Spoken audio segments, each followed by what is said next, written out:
it's this deepening of self-understanding and acceptance. When I look at this, I've been really analyzing these stories, and I've come to really understand about the work that I'm helping women radically accept who they are. Welcome to Women We Should Know with international speaker, mindset reset mentor, author, and your host, Leslie Michaels. With audacious honesty and candor, the Women We Should Know podcast presents the wisdom and life-empowering insights of women who are the embodiments of innovation and social evolution. Please join Leslie as she shares potent conversations that will inspire your personal and professional evolutions. Welcome back to Women We Should Know, the podcast where we consistently bring you the voices, the initiatives, the groundbreaking projects, the courage, audacity, and ferocity of women who are out there coloring outside of every line, challenging the status quo by refusing to get into boxes that were created by other people. And in the process, they are uplifting themselves. They are uplifting women across the country, around the world. And as we all know, when women are uplifted, society is uplifted, the world is uplifted. And we have just such a woman to introduce to you today. Jennifer Aks -Newman is a story producer.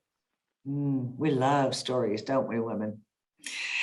And an embodiment coach, founded in herStories in response to the pandemic as a way to help women tell their stories of resilience. Now, you all have heard me say time and again, I honestly believe that women are the living embodiment of resilience. Life has required it to be so.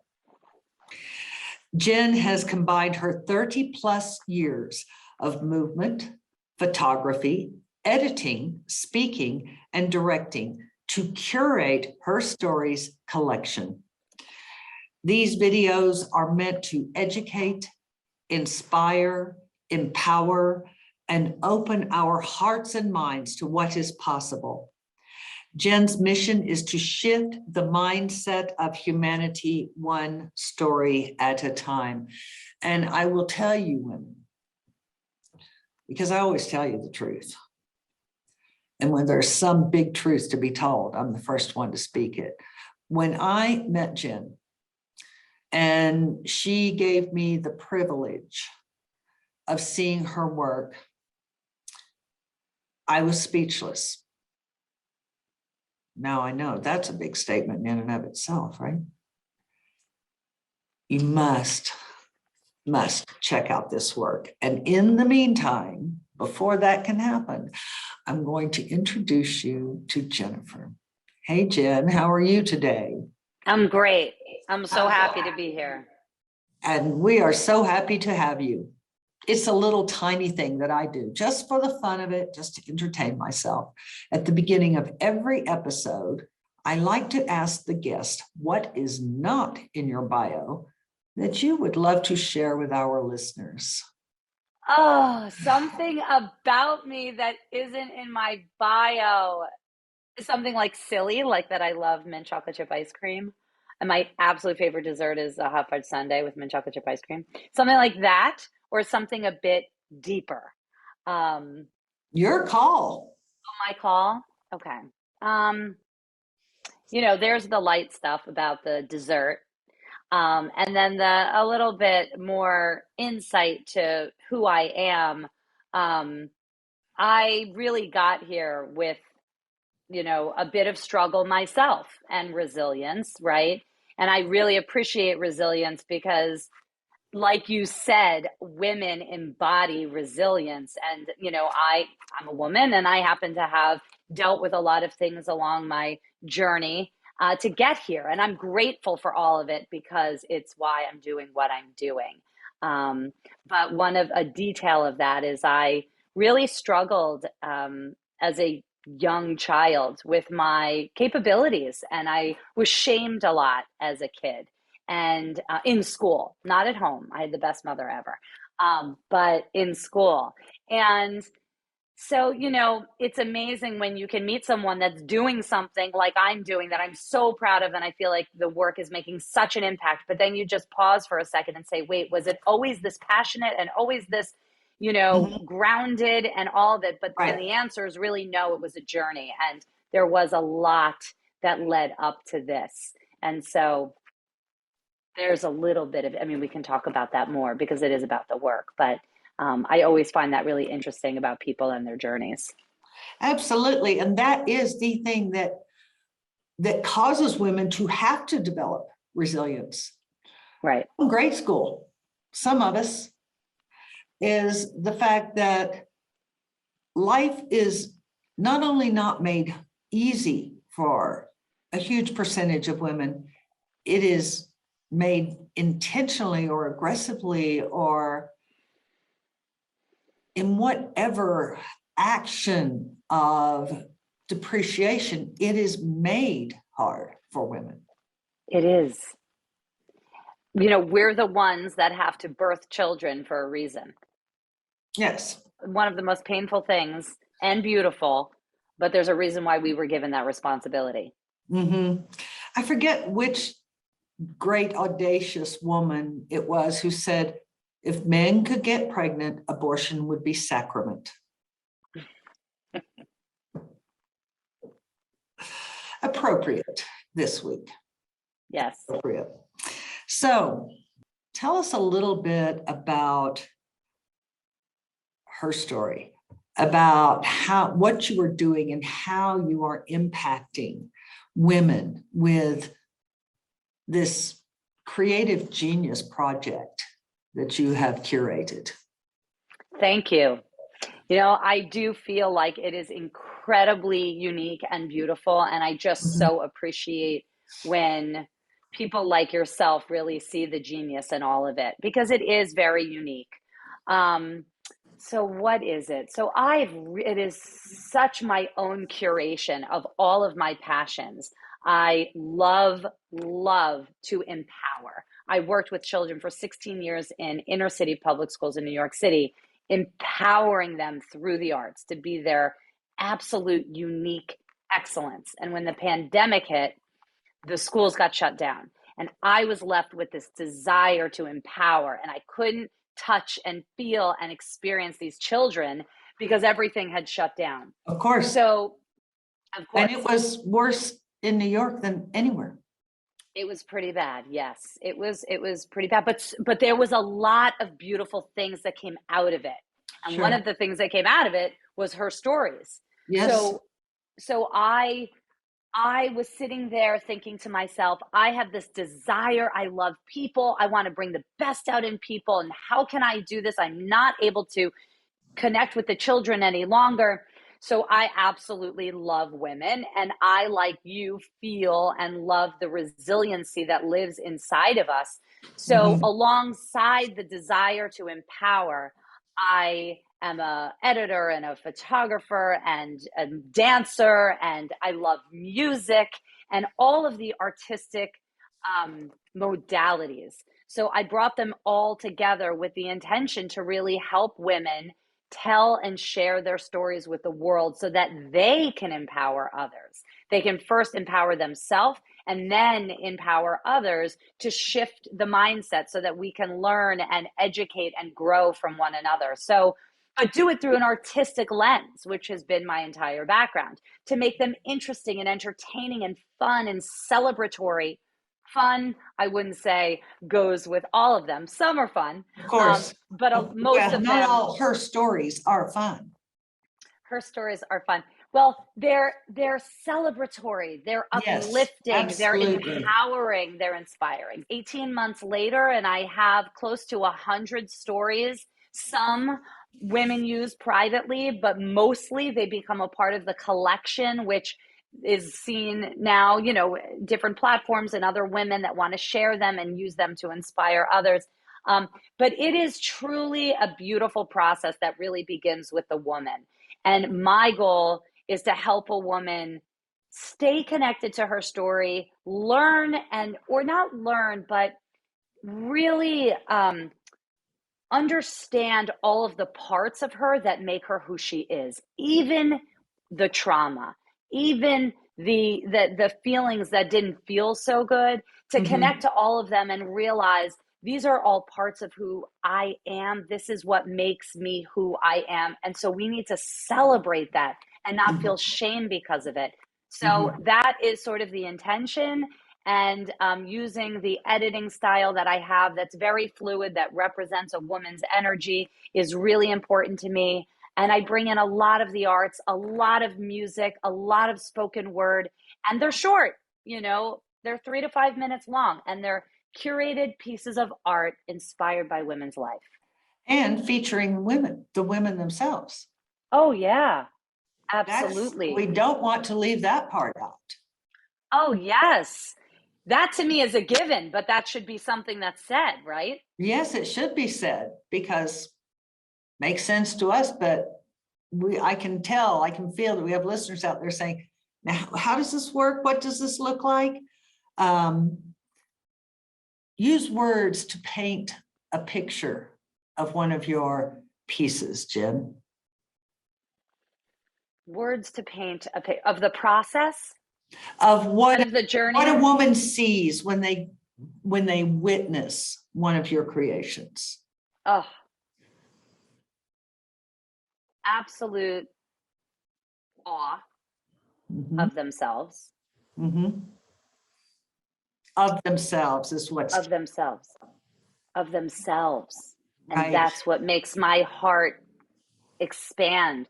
When a woman watches her story after we're done with the process and we're sitting there primarily on Zoom, she watches, and most of the time they're in awe, jaw dropped, can't believe. It is rare that we get to witness ourselves, especially in this beautiful and artistic way. So you cannot leave the Zoom space with me thinking anything negative about yourself, because she is beautiful, right? So awe, it typically begins with awe, and then emotion, because there is an understanding about themselves that they didn't have before, because this is a very self-reflective, insightful experience that they get to uncover and unlock and peel away and learn. So it's awe, and then it's this self-reflection that's, it's this deepening of self-understanding and acceptance, self-acceptance. And I actually, when I look at this, I've been really analyzing these stories, and I've come to really understand about the work that I'm helping women radically accept who they are. Radical acceptance. Absolutely. And that's what happens. The one I witnessed, that first one you played for me. Yep. It was clear that in this 3 minutes, this woman was going through an entire life, from innocence to great trauma, and carrying that, and the self annihilation that we do with our emotions, and sometimes physically when we have that, and then emerging from that, all in 3 minutes, in this beautiful sequential expression of texture and different shades and different colors. And what was so poignant for me to watch that was that it was not performative at all. That stood out to me. It was absolutely not performative. It was authentic, deep expression and self-recognition. There was this one little tiny spot. You only have tiny spots in 3 minutes, but there was this tiny spot where you captured it was almost like a hint of surprise or delight or something on her face. She did not expect that come out of her. And it was beautiful. That's what that's what helps women to Mm-hmm. come to a place of fullness with themselves, I believe, whether it's through your process or another. Yes. I love a couple things that you said I want to elaborate on. Sure. The 3 minutes, right? So that's my job to bring it down to the 3 to 5 That's right. minutes. But Mhm. in our conversation, our initial conversation, we have an hour. And I Mhm. hear the depths and the in-betweens and all of the things that got her to these places. And then it's my job, right, to extract to make it 3 to 5 minutes. So, I do personally, I get to hear all of it. And Mhm. that to me, it just stood out when you were saying in 3 to 5 minutes only, we get to experience X, Y, and Z. And it's actually hard to realize what are those key elements that I'm gonna pull out so that the Right. listener, like you or someone that's observing, can say, oh, this really made sense. I saw that arc and it did tell her Mhm. story, you Mhm. know? Mhm. Yes. And certainly, I don't mean to give the impression it all happened in 3 minutes. It is Yeah. the woman's credit that she was willing to be led, Yes. to your credit that you could lead her to a place that she had not met before inside of herself. And then to take, as you said, I did not know how long Yeah. the whole body of material was, but to take that hour and to turn it into a story that in 3 minutes Yeah. expresses her whole state from naive to the Yeah. veils that are layered upon us, let's say, Yeah. and Yeah. then that arc to come back to herself. That's a special kind of brilliance, Jennifer. That's a special kind of brilliance on your part to be able to see that and weave that together into these 3 minute stories. Well, thank you. Thank you.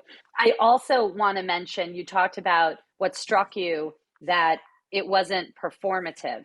And that I Yes. use that word exactly because part of the process is when I speak to a woman at the end of our conversation, we create this embodiment of her story with hand gestures. This brings in my background of movement and dance, but hands are so expressive and hands can tell a story.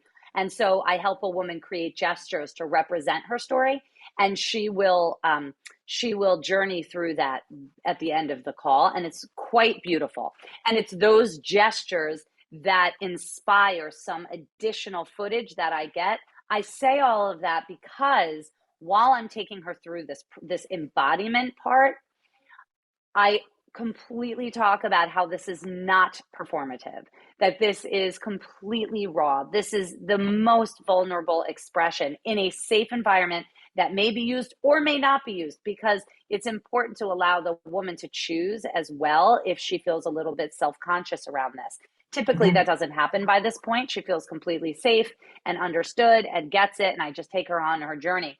But then those additional clips that are inspired by those gestures and that expression, that too, I speak to her about when you take those clips of yourself at the beach, on your bed, in a corner of a room, in your whatever that is, try to let go of the perfectionistic quality. This is not about a film that people are going to come see and pay for in that kind of Hollywood-esque way. This is a very Right. raw, authentic expression of your emotional journey. And Mhm. anyhow, so I feel very strongly about that.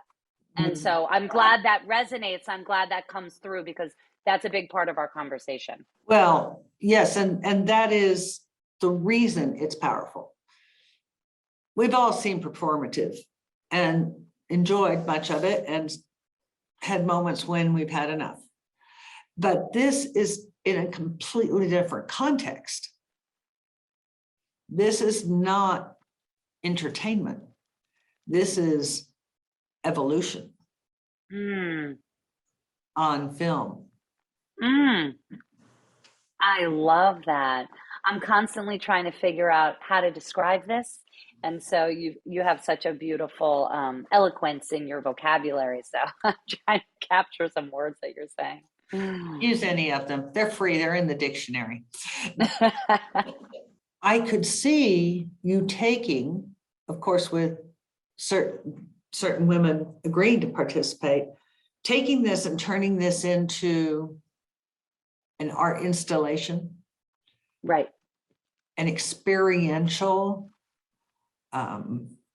opportunity Yeah. for women to see themselves through other women. What is your vision? What are your goals in that direction? Yeah, you said it. I have a vision to bring this to the world in a couple of ways. So one is because of the pandemic and last year, or just even a few months ago, things were still not kind of, Right. coming back. So I decided to create a virtual gallery first.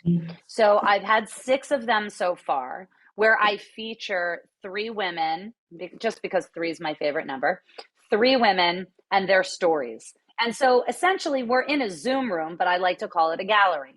And then there are 3 rooms, Zoom breakout rooms, that I like to call gallery rooms. And though we have the guests arrive, there's always live music. And then the guests visit the 3 gallery rooms to watch her story and meet the woman. And there's a lot of intimacy and conversations in there because all of the guests, it breaks down into smaller groups. And then everyone comes back and listens to more music, and it's really beautiful. And we all kind of close together.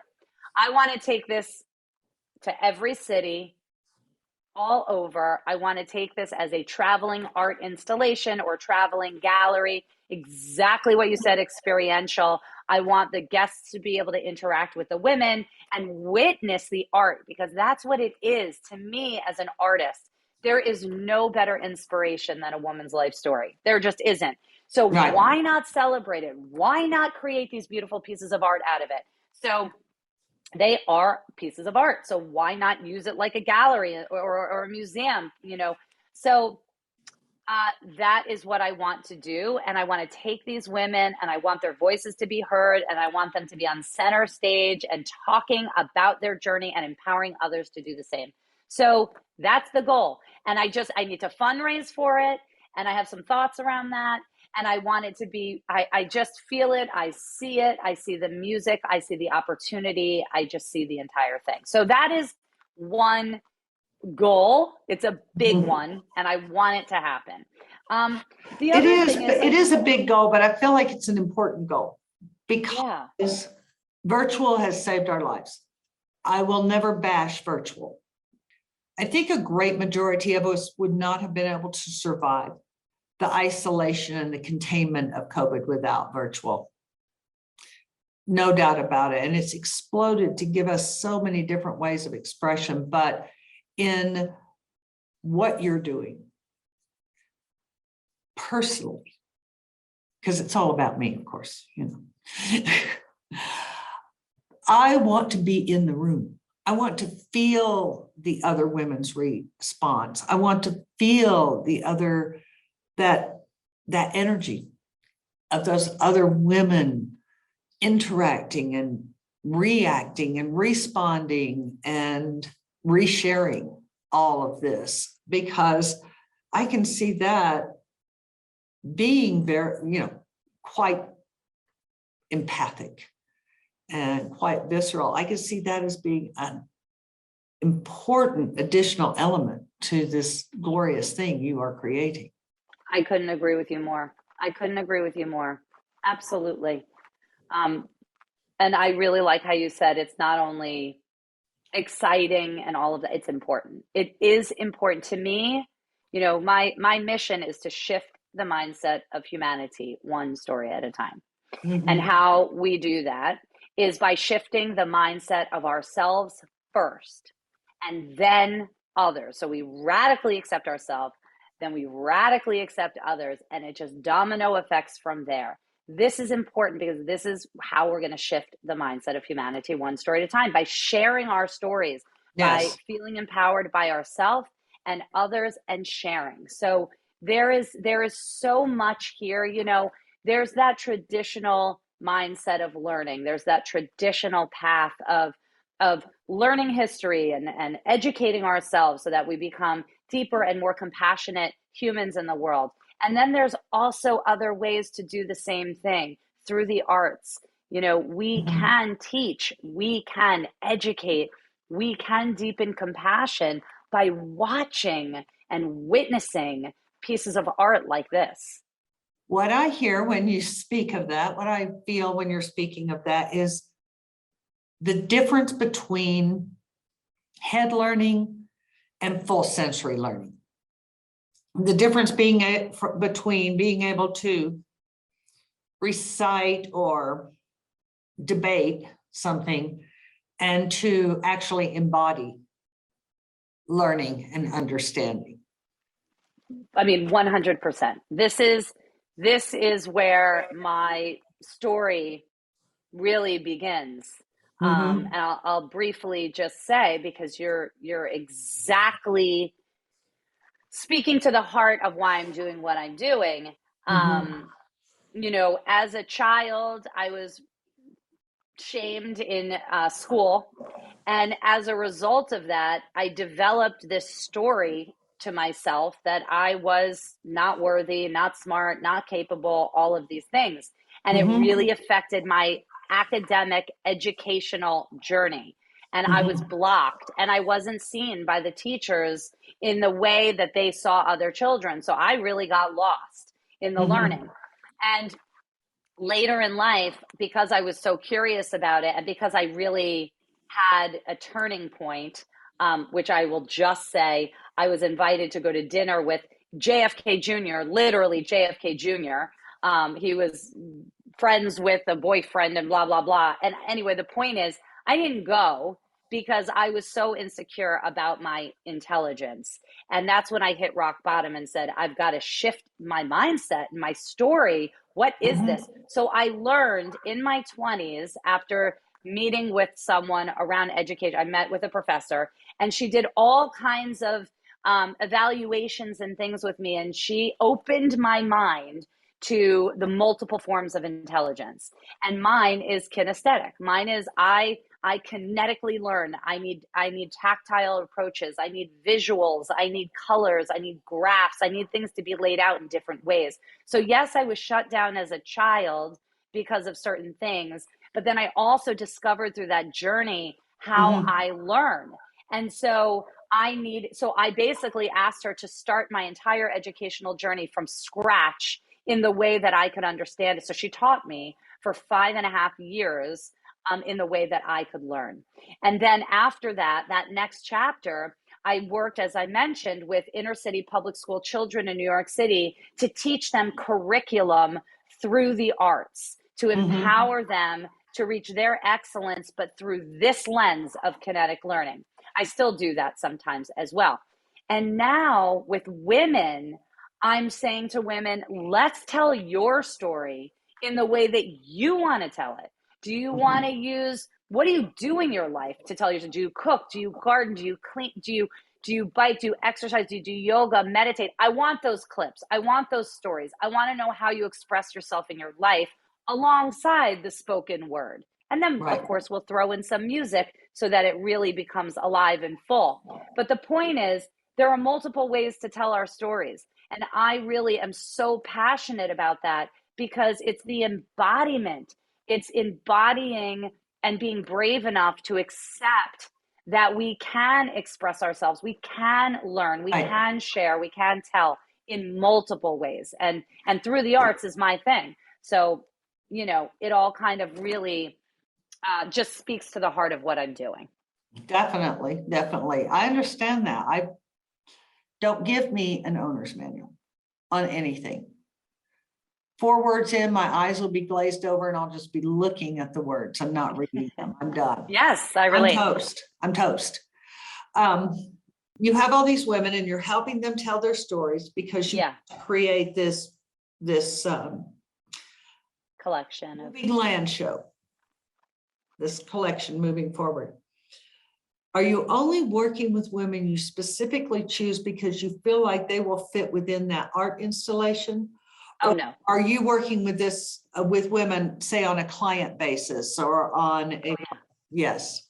Oh, yeah. No, this is not for me as an artist to create. No, this is about women first. This is about women first. Every single woman has a story, Mhm. 1000%. And there's someone waiting to hear it. I fully believe it. And my passion is to help women realize the power of their story and the power of their voice. And Mhm. sometimes I work with women and it doesn't even land in a video. Not often, but I do. A lot of time, well, a few of those times I work with women just on embodying her story in, one-on-one sessions that don't land with the Sure. video, because I Sure. want her to understand her story and feel the power of it and understand the depth and the impact that it has. Mhm. Typically, then she wants to do the story because she starts Of to feel course. so confident and excited. So no, I have not gotten to a point where I'm interviewing people to for me to work with them at all. I don't even want to do that. I want to be able to have the ability to do any woman's story that wants to do it. I want to do it. And it's for them first, and then it's for the world. I think that's lovely. Of course, you're not going to be able to do that because your work's going to be so well known that you're just not going to have time to work with millions of women, but that's okay. You'll do that when you get there. Yeah. So when you are working with a woman prior to coming to a point where she does want to do the video, she does want to create her story, she does want to see how you will take that and mold it into something that gives her an even deeper understanding of herself than the creation of the video itself. Right. How long do you work with a woman? I would say right now, the process is about 3 weeks. We meet our first time for about an hour to an hour and 15 minutes. That's really the bulk. That's where I learn about her. That's where I really understand the flow. That's where that embodiment part takes place. Then I begin to edit. And then between the first time and the second time that I meet her, she sends me some additional video clips that are based on her story and based on some of the things that we spoke about. So we Mm. talk about what those clips could look like. She'll send Mhm. them to me. Then I've got everything I need. I've got the initial call, I've got the additional clips, I've got the embodiment piece. I choose a piece of Mhm. music. Sometimes the music comes from her. I always ask her, but sometimes the woman will say, "Oh, can you pick something?" Um, so then I layer in all of that together. We meet a second time, which is typically a week to 2 weeks later. Mhm. And then we meet that second time is just about showing her where I'm at in the editing process so that she can give me feedback. And Mhm. then I make further edits. Then we meet one last time, which is about a week later. And then that's when we view the story together. And that's when all of that awe and beauty and appreciation of self takes place. And I love every moment, but that is one of my favorites. Oh, well, why would it not be? Yeah. Seeing that a woman just move from where she was to a place of love and respect for herself, could there be anything better? Could there be? They're really, I don't know what's better than that. You mentioned that some of the women don't, only a few, but some of the women don't move to the video stage Yeah. of of the process. For those women, when you're working up to the place of choosing to do the video or not, what does that process look and feel like? That's usually decided before we enter that first conversation. So Mm. I meet with a woman who says, "I'm interested in doing my story. I'm interested in working with you in some capacity. Let's figure out what that looks like." So we meet and I share the process with her. What is it? How do we get to that video? And then Mhm. it's in that conversation that she'll say, what I'd like to do is just get comfortable with this embodiment practice that you take women through. And I just want to Mhm. do like 3, 5 sessions with you. And then Mhm. I'll see if I want to do the video. So it's at that sort of call, that initial conversation that we Mhm. decide what path we're going to go on. Beautiful. And can you speak to the embodiment process that you take women? Yeah. Oh, yeah. It's at the heart of it. It really, there's so many things at the heart of the work. I think I've said that like 3 times because my heart is so full with this work. There's Sure. so many points of entry. But it's the embodiment practice is the power of gesture, because I really believe that in our hands, we can really communicate so much. I work with a lot of women that they will come to me and say, I don't dance, I don't move, I don't really do yoga, but I want to tell my story in this way.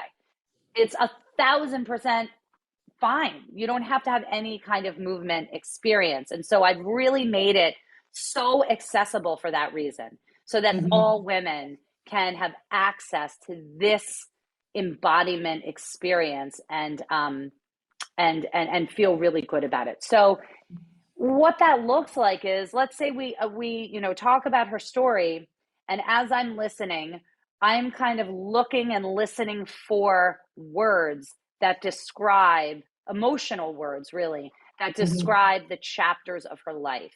So I will reflect back. I heard, freedom. I heard isolation. I heard fear.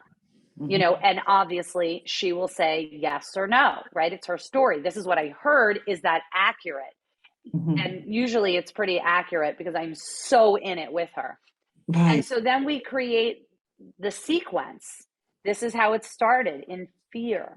And then it moved to shame. And then it moved to loneliness. But then it moved to empowerment and freedom. And let's just say, we create that journey of those one words together. So we've narrowed it down. We'll look at each word individually, because to me, that word describes a part of who she is. It's not gone. Like the story you saw, the woman that had that fear and terror in her life as a child, it's not gone. It's a part of who she is. So let's honor it and thank it for helping us get to where we are, and really just spend time with that emotion for a second, because it is, like it or not, a piece of who we are. So I asked her to create a gesture that represents that word or that emotion. So if it's fear, let's say, here, I don't know, it could be anything. So she will create a simple gesture for each part, each emotion, each chapter, right? So there could be 5, sometimes there's 8. Usually there's not more than 8. And then I'll put some music on, and I'll invite her to close her eyes and really go in and spend time with each part. And she'll journey through that with, I'll, give her prompts so she doesn't have to think, what comes next, Right. And then she does that. It's really like a moving meditation in a way. And it's incredibly profound and beautiful. And at the end, there's always this discussion about, I've never told my story non-verbally. I've never embodied my story. I've never moved through my story like that before. And it's really a fascinating way to spend time with yourself and spend time with each isolated emotion, because they all deserve that time. That is just amazing. That is doubtlessly the most progressive and unique approach I've heard to helping women come out of their stories, just to change and pivot the way in which they get to tell them. Because women, I'm sure men as well, but you and I work with women, just get trapped in their stories. And the way in which you are completely recontextualizing it for them, helping them to completely recontextualize it for themselves, explains how it is that at the end, it is a blossoming experience, because it truly is. They're released of all of the anchors in the story, and they just have the strengths and the wisdoms that came from it. That is truly, truly extraordinary, Jen. Thank you. Absolutely. We could talk on and on. I know. We will, but we're going to have to shut the camera down. Yep. Now, women, I am going to do for you what I always do for you, because I love doing it, and I'm going to particularly love doing it this time. I'm going to put Jen's contact information, her links, her whatever she wants to give us, or more to the point, give you, I'm going to put it in there. So you'll be able to go to the website, look at the program notes, get all of her information. While you're there, like and subscribe, but also share this particular episode with at least one woman you know. Just one. More if you like. Okay, I'll let you share it with more. But at least one woman you know who's trapped in her story and might be ready to be emancipated from it. Is that a deal? I'm going to just feel that you said yes. So we'll be putting that all in the program notes. Jen, thanks so much for being on the podcast. But more than that, thank you truly for creating such a glorious vehicle for women to be emancipated from their anchors and their chains. Thank you. Thank you so much for having me. I really, really, really appreciate it deeply. It was incredible to speak to you, and I love your vocabulary. So you're Thank so you. eloquent. Thanks. You really express the work beautifully, and I'm grateful for that. I love words. They're one of my key art forms. Okay, women, that's it. Sorry, there is no more today. I know you'd be willing to listen and listen on. But do go to the website. Do like and share. Take the time to listen to this again and notice what speaks to you most strongly. Take that nugget, stick it in your pocket. Take it out, roll it around in your hand later today. See what it says to you then. Take it in and make it yours. And as you go through the day, I really want to invite you to remember you are stronger and wiser than you know. Thanks for tuning in, everyone. We hope you received inspiration for expanding your own social innovation and influence. Help us inspire others by sharing this episode and leaving your comments over at lesliemichaels.com/podcast. For more tips, insights, and support in creating a fully audacious, professional, and personal lifestyle you love, visit our Women We Should Know community on Facebook.